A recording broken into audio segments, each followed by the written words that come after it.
అందరికీ నమస్తే. గరం గరం వార్తలకి స్వాగతం. ఇయాల కూడా మీకోసం చాలా వార్తలు పట్టుకొచ్చినాం. అంతకంటే ముందుగా హెడ్లైన్స్. డైవర్షన్ పాలిటిక్స్ చేస్తే ఏమవుతుందో చెప్పిన రోజా. పరకలతో కొడతారు, చెప్పులతో కొడతారు. రజతోత్సవ సభకు కదిలినాయి ఎడ్ల బండ్లు. ఇప్పటి నుంచే చేరుకుంటున్నారు బీఆర్ఎస్ లీడర్లు. ఒక్క రోజు కూడా బడి తప్పలేదట ఈ చెల్లెండ్లు. మస్తు తారీఫ్ చేస్తున్నారు చదువు చెప్పిన పంతుళ్ళు. ఎండకే ఉడుకుతున్నాయి కోడిగుడ్లు. సేఫ్ అయితే అనుకోకుండ్రి గ్యాస్ బుడ్లు. డైవర్షన్ డర్టీ పాలిటిక్స్ టైటిల్ బాగున్నది కదా, అయితే సినిమా ఇంకా బాగుంటుందట. మన రోజా మేడం గారే చెప్తున్నారు. అందుకే మేడంతో ఒకసారి మాట్లాడి ఆ డైవర్షన్ డర్టీ పాలిటిక్స్ కదా కహానేంటో తెలుసుకుందాం. చెప్పండి రోజా గారు. డైవర్షన్ డర్టీ పాలిటిక్స్ కి పరాకాష్ట ఎవరు మేడం? చంద్రబాబు నాయుడు గారు. చంద్రబాబు నాయుడు గారా? అదేలా మేడం? ముఖ్యమంత్రి అవటం కోసం గత 5 సంవత్సరాలలో ఎన్ని రకాల అబద్ధాలు చెప్పారు మనం అందరం కూడా గమనించాం. అవును, చూసాం. సూపర్ 6, తొక్క, తోటకూర ఇలా చాలా చెప్పాడు కదా. అధికారంలోకి వచ్చిన తర్వాత మళ్ళీ చంద్రబాబు నాయుడు గారి నిజ స్వరూపం చూపిస్తున్నాడు. నిజ స్వరూపం అంటే? రైతుల్ని మోసం చేశాడు, మహిళల్ని మోసం చేశాడు, పిల్లల తల్లిదండ్రుల్ని మోసం చేశారు. మోసం బాబు గారికి వెన్నుపోటుతో పెట్టిన విద్య అంటారు కదా మేడం అందరూ. ఈ రోజు ఆ మోసం గురించి ప్రజలు డిస్కషన్ పెడితే బయటకి ప్రజల్ని తీసుకురావడం కోసం డైవర్షన్ పాలిటిక్స్ చేస్తున్నారు. అచ్చా, అదా బాబు గారి డైవర్షన్ డర్టీ పాలిటిక్స్ అంటే? భవిష్యత్తులో మళ్ళీ కూటమి ప్రభుత్వం వచ్చే అవకాశం లేదు. ఇంకేం వస్తుంది మేడం? చెప్పిన పనులు ఒక్కటి సరిగ్గా చేయలేకపోతేను ఇప్పుడేమో గల్లా పెట్టే ఖాళీ అని తప్పించుకుంటున్నాడు. ప్రజలు ఇప్పటికే మేల్కొన్నారు. ఏదో పాపం అది ఇస్తాం ఇది ఇస్తాం అంటే నమ్మిండ్రు. ఇప్పుడు ఏమి ఇయ్యకపోయేసరికి ఇక మేల్కొనరా మరి? జగన్మోహన్ రెడ్డి గారి ప్రభుత్వంలో పేదలు ప్రశాంతంగా బ్రతికిన విధానం గుర్తు పెట్టుకొని మళ్ళీ జగనన్న కోసం ఎదురు చూస్తున్నారు. అడగకుండానే అన్ని ఇంటికి పంపించిన మంచి మనిషిని ఒక్కసారి కాదనుకునే తప్పు చేసిర్రు. ఇంకోసారి ఆ తప్పు చేస్తారా? అందుకే మళ్ళా జగన్ కోసం ఎదురు చూస్తుంటారు అన్నట్టు. ఈ టైంలో అది ఇస్తాం ఇది ఇస్తాం అని అడ్డగోలు హామీలు ఇచ్చిన నేతలు పబ్లిక్ కనబడితే పరిస్థితి ఏంటి మేడం? తల్లికి వందనం ఇస్తాము, అన్నదాత సుఖీభవ ఇస్తాము, ఆడబిడ్డ నిధి ఇస్తాము, ఫ్రీ బస్ ఇస్తాము అని చెప్పారు. బాండ్లు ఇచ్చారు. ఈరోజు ఆ బాండ్లు ఎత్తుకొని గ్రామాల్లోకి మీ ఎమ్మెల్యేలు గాని మీరు వెళ్లే పరిస్థితి ఉందా? పరకలతో కొడతారు, చెప్పులతో కొడతారు. అంత పని చేసినా చేస్తారు. ఎందుకంటే ఇంతకు ముందు వచ్చిన పథకాలు ఏం రావట్లేదు అని చాలా కోపంలో ఉన్నారు. ఈ రాష్ట్ర ప్రజలకి ఏడాది కాలంలోనే అర్థమైపోయింది. అదా మ్యాటరు. సరే మేడం, ఇక నేను ఉంటా. ఇంకా నేను అంబర్ సార్తో మాట్లాడాలి. సార్ నమస్తే. ఏంది సార్ నమస్తే అంటే చేతులు అట్ట కొడతారు? తగ్గ మూల్యం చెల్లించక తప్పదు. నేనేమన్నా సార్? ఇంతకు ఎవరి గురించి మీరు మాట్లాడుతున్నది? చంద్రబాబు గారు. ఆయన గురించా?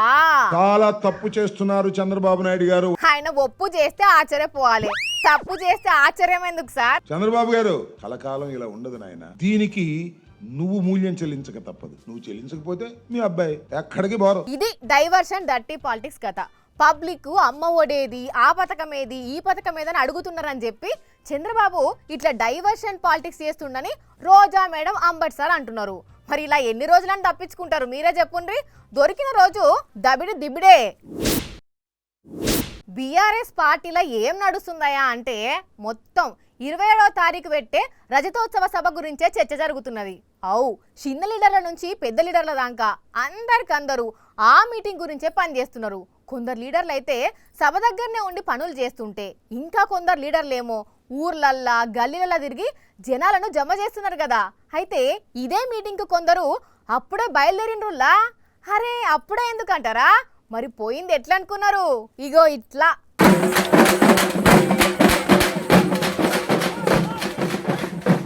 బండెనక బండి గట్టి 100 బండ్లు గట్టి ఒకటే రోడ్డుపై ఒకటే నినాదంతో బీఆర్ఎస్ సభకు బయలుదేరిండ్రులో సూర్యాపేట నియోజకవర్గ రైతులు. 20న బీఆర్ఎస్ మీటింగ్ చూడాలి, కేసీఆర్ స్పీచ్ వినాలని బండ్లు కట్టుకొని దండుమైసమ్మ దగ్గరకు వచ్చి పూజలు చేసి బయలుదేరితే వాళ్ళతో పాటు సగం దూరం బండి మీదనే పోయిండు ఎమ్మెల్యే జగదీష్ రెడ్డి సారు. చెప్పండి జగదీష్ సారు, మీరే ఉపాయం చేసిర్రా? చాలా ఏండ్ల తర్వాత ఒక మీటింగ్ కు వెరైటీగా బండ్లు కట్టుకొని పోతున్నారు. వాస్తవానికి ఈ ఆలోచన నాకు రాలే, రైతులకు వచ్చింది. ఒక 15 రోజుల క్రితమే నా దగ్గరికి కొంతమంది రైతులు వచ్చి సార్ మేము ఎడ్ల బండ్ల మీద పోదాం అనుకుంటున్నాం ఈసారి వరంగల్ సభకు ఎట్లా ఉంటుంది మేము పోవచ్చా అని చెప్పి అడిగాను. అబ్బర బిడ్డో ఇన్నారులా రైతులే సార్ దగ్గరకు వచ్చి పర్మిషన్ తీసుకొని బయలుదేరిరట. ఎడ్లకు గడ్డి ఏర్పాట్లు, రైతులు రాత్రులు ఉండేటందుకు ఏర్పాట్లు అన్ని చూసుకొనే పోతుర్రట. 27వ తారీఖు అందరికంటే ముందు వీళ్ళే చేరుకొని మీటింగ్ను ముంగటికెళ్ళి చూస్తారట. కానీ చూడబోతుంటే కేసీఆర్ సారు కేటీఆర్ సారు మీటింగ్ను ఛాలెంజింగ్గానే తీసుకున్నట్టున్నారు. మరి 10 లక్షల మంది అంటున్నారు. ఈ మాత్రం ఏర్పాట్లు చేయకపోతే ఎట్లా కానీ మీటింగ్లు అందరికంటే హైలైట్ సూర్యాపేట నియోజకవర్గ రైతులే అయ్యేటట్టున్నారు పోండ్రి. కానీ ఎండల గింత సాహసం చేస్తుర్రంటే మామూలు విషయం కాదు పోండ్రి.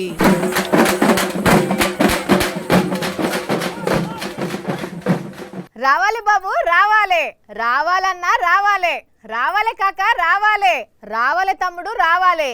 మనం మందు రాస్తే జుట్టు మొలవాల్సిందే, మొలకెత్తి తీరాల్సిందే. ఆలోచించిన ఆశాభంగం 2 రోజులే ఛాయిస్. రావాలి రావాలి.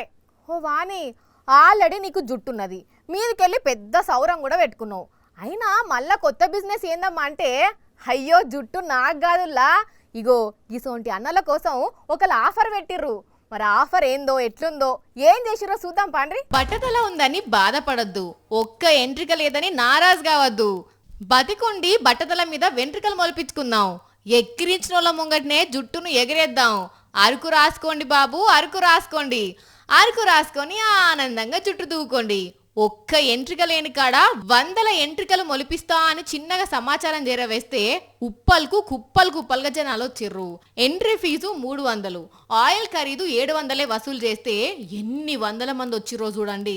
చెప్పవే అన్నా, నువ్వు ఎన్నిసార్లు ఆయిల్ రాసుకున్నావు? ఇది ఒరిజినల్ జుట్టా, ఆయిల్ రాస్తే వచ్చిందా? 2 సార్లు ఢిల్లీకి పోయినా, ఇప్పుడు ఇక్కడ వస్తుండని నేను 2 రోజుల ముందు స్టేటస్ చూసి వచ్చాను. నీకెంత వరకు జుట్టు వచ్చిందే అన్నా అంటే అక్కడ తిరిగినా ఇక్కడ తిరిగినా అంటవేందే?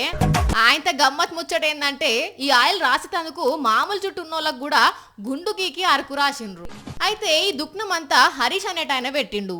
100 మంది వస్తే బగ్గనే కమాయించిండు. ఢిల్లీ నుంచి ఫ్రాంచైజ్ అని చెప్పుకొచ్చిండు.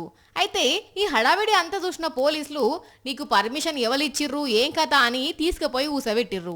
మొన్నటికి మొన్న కూడా పాత బస్తీల గిసోంటి ముచ్చటనే జరిగితే పోలీసులు కేసులు పెట్టిర్రు. మళ్ళా ఇప్పుడు ఉప్పల్ల సేమ్ ఇసోంటి కథనే అయింది. మరి ఈ ఆయిల్ రాసుకుంటే వస్తదో రాదో తెలియదు గాని పాపం ఉన్న జుట్టు ఉన్నోళ్లకు గుండు గీకి ఈ అరకు రాసిర్రు.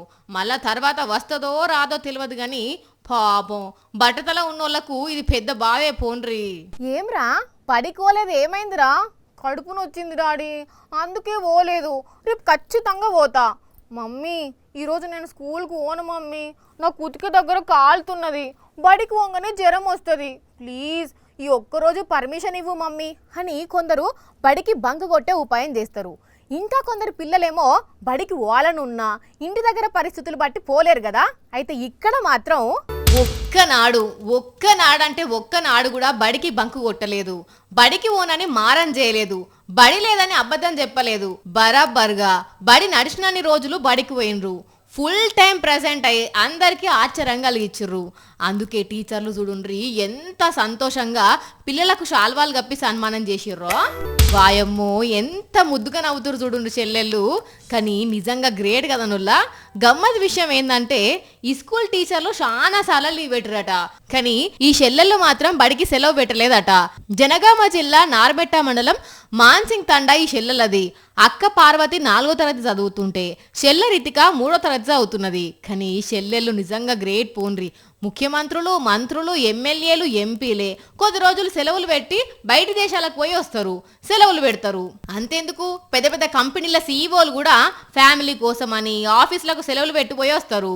అసొంటిది చెల్లెళ్ళు ఒక్క రోజు కూడా సెలవు తీసుకోలేదంటే ఎంత కమిట్మెంట్ గా చదువుతారో అర్థం చేసుకోండి. గింత చిన్నప్పుడే గింత బాగా బడికిపోయినరంటే పెద్ద అయితే ఎంత మంచిగా చదువుతారో, ఎన్ని ప్రైజులు గెలుచుకుంటారో. గానీ చెల్లెళ్ళు మీరు సూపర్ రా, కీప్ ఇట్ అప్. పెళ్లి సంబంధం మాట్లాడేందుకు పోతే కట్నం ఎంత ఇస్తారు అని పిల్లగానోళ్ళు అడిగితే పిల్లగాడు ఏం నౌకరీ చేస్తాడు, ఎన్ని ఎకరాల భూమి ఉందని పిల్ల తరపోలు ఎంక్వైరీ చేస్తారు. లగ్గన్ టైంకు కట్నం ఇయ్యలేదని పీటల మీదనే ఎత్తిపోయిన పెళ్లిళ్ళు షాన్నే ఉన్నాయి. మటన్ తునకలు ఇయ్యలేదని పిల్ల తరపోళ్ళు, పిల్లగాని తరపోళ్ళు పొట్టు పొట్టు పొట్టు కొట్టుకున్న వార్తలు కూడా చూసినాం. కానీ గా ఉత్తరప్రదేశ్లో ఒక కొత్త జంట ఏం చేసిందో చూడండి. పోయమ్మనే జంట ఎంత చూడసక్కదనంగా ఉన్నదో. అదేదో అంటారు కదా, మేడ్ ఫర్ ఈచ్ అదర్ అని, అట్లనే ఉన్నారు. పెళ్లి పిల్లగాని పేరు అతుల్, పెళ్లి పిల్ల పేరు లవి అన్నట్టు వాళ్ళ చేతులల్లా సర్టిఫికెట్లు ఉన్నాయి చూసిండ్రా. ఆ సర్టిఫికెట్లు ఏంటియో ఎరికేనానుల్లా మరణానంతరం వాళ్ళ బాడీలను పరిశోధనల కోసం డొనేట్ చేస్తున్నట్టు మెడికల్ కాలేజీ వాళ్లకు రాసిచ్చిన కాయిదాలు అన్నట్టు. ఉత్తరప్రదేశ్ రాష్ట్రం ఇటావా అనే జిల్లాలో జరిగింది పెళ్లి. ఇద్దరి అభిరుచులు ఆలోచనలు కలిసినాయి. అందుకే వాళ్ళ పెళ్లి రోజు గుర్తుండేటట్టు సమాజానికి పనికొచ్చే ఏదైనా మంచి పని చేద్దామని ఇద్దరు బాగా ఆలోచించి ఇగో ఈ నిర్ణయం తీసుకున్నారు. బాడీ డొనేషన్ గురించి అరుచుకొని కాగితాల మీద సంతకాలు పెట్టిర్రు. ఇదేందిరో, పెళ్ళంటే వచ్చిపోయే చుట్టాలు దోస్తులతోని స్టేజ్ మీద మజాక్ చేసుకుంటా నవ్వుకుంటా ఫోటోలకు ఫోజులు ఇచ్చుకుంటా ఎంజాయ్ చేయాలా గాని గిదేం పనుల్లా లగ్గమైన రోజే బాడీలు దానం చేసుడేంది, మేమెక్కడ చూడలేదవ్వా అని ఆ ఊరోళ్ళు కొందరు ఆశ్చర్యపోయినరు. అయితే అందులో తప్పేమున్నది, మంచి పనే చేసిర్రు. ఇట్లనన్న అవయవ దానం బాడీ డొనేషన్ గురించి అందరికీ తెలుస్తుంది అని తారీఫ్ చేస్తున్నారు ఇంకొంతమంది. పెళ్లి రోజు డేరింగ్ డెసిషన్ తీసుకున్న కొత్త జంటకు మనం కూడా చెప్దాం హ్యాపీ మ్యారీడ్ లైఫ్. మీ ఇంట్లో గ్యాస్ అయిపోయిందా? ఇప్పుడు మీకు కోడిగుడ్డు ఉడకబెట్టుకొని తినాలనిపిస్తుందా? అయ్యో గ్యాస్ లేక ఉడకబెట్టుకోలేకపోతున్నామని బాధపడుతున్నారా? అయితే డోంట్ వర్రీ, ఎందుకంటే కోడిగుడ్డును గ్యాస్ లేకుండా అసలు వంటింట్లకే పోకుండా ఎలా ఉడకబెట్టాలో చూడండి మీరే. అన్నం ఉడికిందో లేదో ఒక్క మెతుకు చూసి చెప్పినట్టు ఎండలు ఎంతగానం దంచుతున్నాయో ఇగో ఈ గుడ్డును చూసి చెప్పొచ్చు. అర్థం కాలేదా?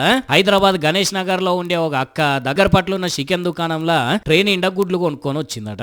ఆయన ఇంటికి వచ్చినాక ఆమ్లెట్ వేద్దామని చెప్పి ఒక కోడిగుడ్డు పట్టుకుంటే బరువు ఉన్నదట. ఇదేంద్రో గింతగానం బరువు ఉన్నదని కొట్టి చూస్తే పొచ్చ బయటికి వెళ్ళింది, లోపల ఉడికిన గుడ్డు ఉన్నది. ఎస్, ఎండ వేడికే ఈ గుడ్డు ఉడికిపోయింది. ఆగ చూడండి, నీళ్ళల్లో ఉడకబెడితే కదా ఉడికినట్టు ఎంత మంచి ఉడికిందో. అబ్బాయి ఇదేదో మంచిగా కదా. గుడ్లన్నీ తీసుకొచ్చి ఎండలో పెడితే కథం గ్యాస్ వాడే పని ఉండదు. అన్నిటికన్నీ ఉడికిపోతే మంచిగానే ఆలోచన చేశారు సుమి. ఇట్లా ఉడికిన గుడ్లు తినొచ్చునో లేదో. ఇంతకు మీకేమనిపిస్తున్నది, ఈ గుడ్డు నిజంగా ఎండకే ఉడికిందంటారా? ఏమో, అవునేమో. చూసిరు కదా, ఇవి ఇవాల్టి గరం గరం వార్తలు. మళ్ళొచ్చే ఎపిసోడ్లో ఇంకిన్ని గరం గరం వార్తలతో కలుద్దాం. మన టైం అయితే గుర్తుకున్నది కదా, రాత్రి 8:30కు మళ్ళా పొద్దుగాల 8:30కు. మర్చిపోకుండా చూడుండ్రి. టాటా.